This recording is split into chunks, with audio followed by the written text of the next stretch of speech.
The scenario we're going to be playing today is called Recon. It is number 8 from the Steamroller 2015 scenario pack. There is no kill box. You need 5 points to win. You get 1 for controlling the zone, 2 for dominating, but you can't do either of those to destroy the enemy objective. That is worth 1. And then there are also the flags that can also be dominated for 1 point. Hey there guys, this is Malorian, and this will be a game I had at GrotzCon 2015. So after our first day where we did the team tournaments, just a little fun stuff there, after there was some time for some open gaming.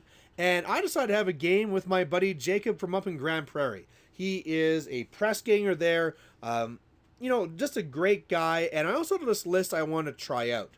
Now, I've tried double stormwall with a lot of different casters, of course with the obvious ones like Darius and Haley2, but I've also tried it with Kane2, with Stryker1, and found some interesting ways to use it. And this one here, I'm going to try it with Stryker2. Now, with Stryker2, what it really does is, first of all, puts up this kind of like layered attack, where first the storm walls go up, they can do a peace trade, and then after they've done their work, then Stryker comes in, and then hopefully you don't have anything to deal with Stryker. The other thing is that while you're trying to attack these storm walls and take them out, once they're destroyed, I'm going to be pretty far up there, and you've probably allocated enough forces that there should be an opening for Stryker2 to zip up and get your caster and get the assassination. So there's also a positive charge. That's an interesting thing here, where you give positive charge to one storm wall, becomes Mat 8, POW 22, and then he shares that with all models within 3 inches. So that one spell is buffing both of the storm walls. So that's another one that's going to be kind of interesting. And then between that and the storm, or the sword knights, they also have flank. So then whatever is within 3 inches, or more so 2 inches, to get the flank as well, of a storm wall with positive charge, well, those little sword knights that are 6 points for 10 guys, they are going to be effectively Mat 8, POW 12 weapon masters. So very interesting, and I just can't wait to see how it works out. Now, Jacob is going to be running Kromac. This is not really a list I'd normally drop this against, but we basically both just one-listed this. We're like, you know what, I got a list I want to try, you got a list you want to try, and the thing I love about this battle is that everything's going to be painted. Nice to get back to that type of a game. Alright, so overall what I have in my list here is I have Stryker2, the 2 storm walls, and a Squire. The bonded one will be the one on the left. It just gets an extra dice first time it punches. The storm blades on the left have already advanced, moved up. Then there's also Madame Corbeau and also the Archduke, and then the sword knights on the right. I would actually rather run double sword knights rather than the storm blades, but I need to get an extra point somewhere, and I really want the Archduke, because if you don't have the Archduke, when you have that destroyed Jack in front of you, you have this difficult terrain that's blocking you. So I need him there for that. And then, of course, the Madame Corbeau, that one could change. I did have one list where it was a second unit of Sword Knights, and then also a Tinker. But, that's just going to increase that threat range a little bit more. Meanwhile, up there for Jacob, he is running it with Getorix, also a Stalker and a Pureblood and a Gorax. That's his Beast loadout.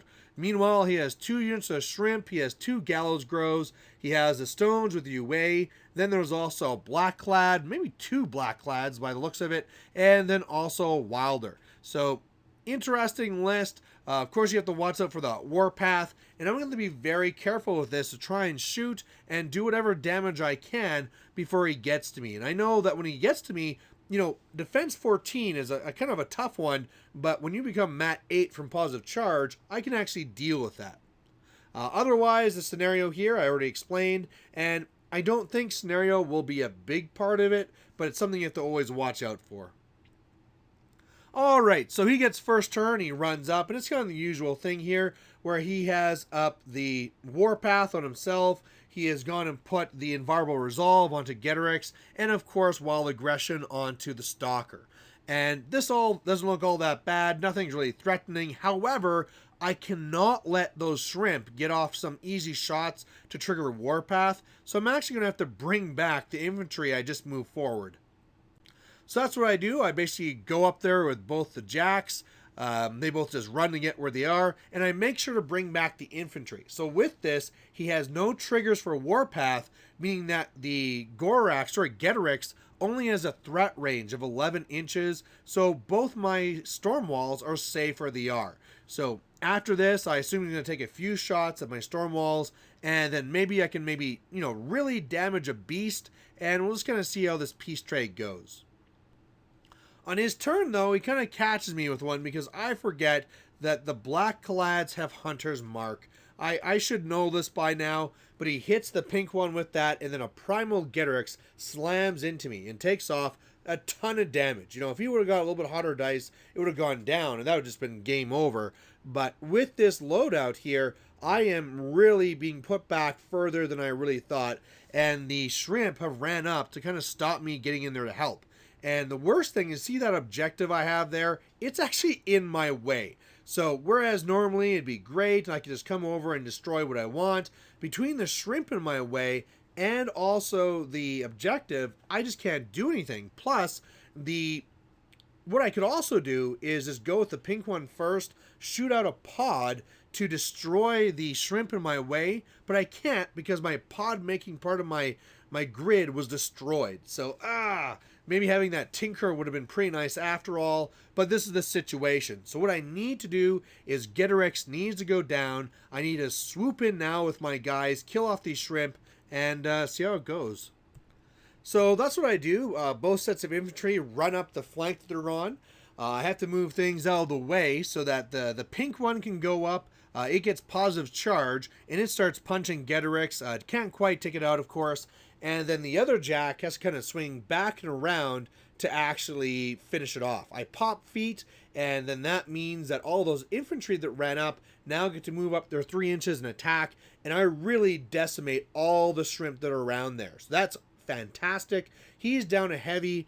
I would rather this would be around some time before I got smashed, but now it should be okay. The way that I see this happening is that his stalker is going to go take out my pink storm wall. I'll take out the stalker, and then really at that point, I don't think the the pure blood can take out the other stalker before I just get up on attrition. So not a good start, but I feel things are going to be okay from now on. However, he kind of gets a jump on me where I didn't really respect the scenario. So what he does, he goes with a stalker. I can't remember if he primals it, but I don't think he needed to. He basically comes up, destroys the pink one, destroys my objective, then sprints over here to get in my way. Meanwhile, Kromac is in the zone, so he's going to dominate, and he's going to be at 3 points already. Meanwhile, with the Warpaths, he's able to get over with the pure blood and spray down my line of Stormblades and just decimate them. So they're down to just one guy now. He kills a couple of my Sword Knights on the right. Not really anything too bad. But now I'm kind of in some scenario trouble. I know I can kill the Stalker. I know I can contest the zone now. But I gotta really watch this. So that's what I do. And, oh man, I kind of feared the pure blood too much. I make sure to kill off the Gallows Grove on the left with that Stormblade.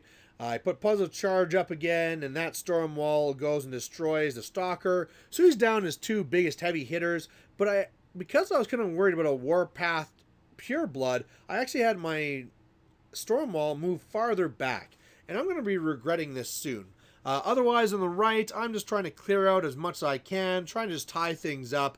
And like I said, as far as attrition goes, it's going pretty well. However, again, he's still up 3 scenario points, and I have nothing that's really contesting that left flag right now, except for like a Stormblade. So on his turn, he is able to clear out everything I have on the left. Kromac dashes over to that flag and dominates. So he's up 4 points to 0, and that's kind of a massive, massive problem. Little plinks of things here and there, but not too much other damage. A few more Sword Knights go down, but this is the situation I find myself in.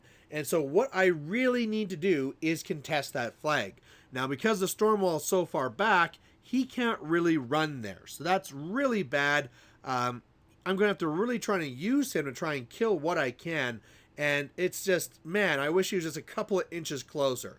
Another thing that's kind of kicking me right now is also those Gobber Bellowers. You know, they just came up here and got in the way of my Sword Knights, and as well, there's that Wild Earth Reach just daring me to take free strikes. And I just can't afford it because I need to have all those 3 models get to that flag. So what I'm going to actually need to do is use the Stalker to kill the Pureblood, use the Stormwall to kill the Gorax and those 2 Gobbers, and then just try and flood it the best I can and hope for the best. Alright, so the Stormwall does his thing, unfortunately misses an attack, and the Gorax stays alive, pods away the Gobbers. The farther away Sword Knights run up to block line of sight with the Wilder. That allows the other Sword Knights to run up to where you see them there. That's the best positioning I could do. Otherwise, I have the Stryker go and overcharge. He goes up, kills the Pureblood, then Velocity's back. Corbeau is able to get up there, and this is really, like I say, the best I could do. And I'd be feeling a lot better about this if the Gorax died, but it didn't, and now I'm in some trouble. And in the end, it actually wasn't the Gorax that kind of did it for me. It was actually the UA of the stone guys there doing the rock hammer or whatever that hit me and knocked me down. And yeah, with that, he was able to come up, kill a couple of guys, magic kill the last model, dominate the flag, and that's that. One of the things I was thinking of is I thought, I'll have to kind of check the math, but I seem to remember that if I go exactly 4 inches out, then you can't hit me. But maybe that was the idea for smaller models. Either way, a really great game. I know Jacob's a really fun guy. Great to have all the painted models. And this list, I feel, has some potential. I gotta play around with those units and the solos and the rest of it. But this whole positive charge thing on the storm walls worked out really, really well. So we'll have to see how that goes. I think actually that idea where I take out Corbeau and then go for double Sword Knights and then also a Tinker is probably the better one. But we'll see. You know what? It's just for fun. So either way, thanks for watching, guys, and we'll catch you later. Bye.